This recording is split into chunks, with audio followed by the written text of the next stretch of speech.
अगर 2 घंटे टाइटैनिक तक पहुंचने में लगने थे तो सिर्फ 15 मिनट पहले राब्ता टूटने का मतलब है कि सबमरीन टाइटैनिक के काफी करीब पहुंच चुकी होगी। समंदर की इस गहराई में सूरज की रोशनी पहुंचना नामुमकिन है और यहाँ हर वक्त इंतहाई सख्त अंधेरा होता है। इतनी गहराई में वायरलेस सिग्नल का टूटना एक नॉर्मल बात होती है, लिहाजा पहले इस बात को ज्यादा सीरियस नहीं लिया गया।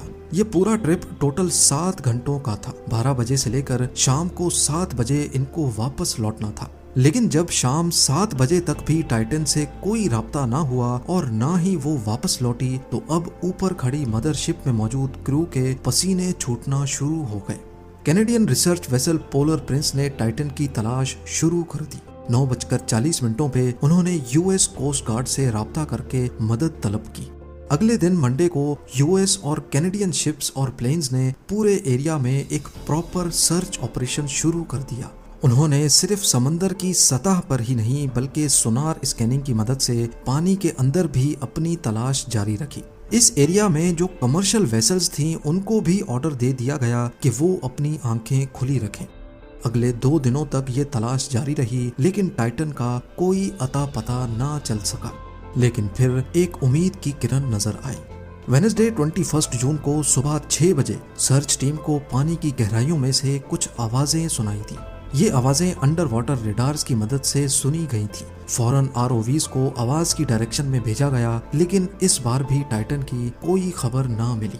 अब टाइटन को हमेशा हमेशा के लिए खो देने का डर बढ़ता जा रहा था, क्योंकि सबमरीन में जितना ऑक्सीजन था वो सिर्फ 96 घंटे या फिर 4 दिनों तक का था, और इस वक्त तक 4 में से 3 दिन गुजर चुके थे। लेकिन यूएस, कनाडा और फ्रांस की सर्च टीम्स ने हिम्मत नहीं हारी। थर्सडे 22 जून को दोपहर 12 बजे आरओवीज को टाइटैनिक के मलबे के पास भेजा गया। वहां पहुंचकर जो देखा गया वो वाकई दिल दहला देने वाला मंजर था। 3:48 PM पर आरओवी, जो कि टाइटैनिक के मलबे के पास पहुंच चुकी थी, उसने टाइटन की दुम का एक हिस्सा टाइटैनिक से सिर्फ 1600 फीट दूर पड़ा हुआ देखा। जो देखने गई थी टाइटैनिक के मलबे को, अब उसका मलबा ही पूरी दुनिया में हेडलाइंस बन गया। इसका सिर्फ एक ही मतलब है कि सबमरीन पानी का प्रेशर बर्दाश्त ना कर सकी और समंदर की गहराइयों में ही फट गई। इस खबर ने पूरी दुनिया में जैसे हलचल सी मचा दी। ओशन गेट की सेफ्टी पर कई सवाल खड़े किए जाने लगे। ओशन गेट के सीईओ स्टॉकटन रश, जो कि खुद इस वाक़े में अपनी जान गंवा बैठे हैं, उन्होंने 2021 में कहा था कि वो जानते हैं कि उन्होंने टाइटन को बनाते वक्त कुछ रूल्स तोड़े हैं, क्योंकि उन्होंने टाइटन को स्टील से नहीं बल्कि एविएशन ग्रेड कार्बन फाइबर से बनाया है।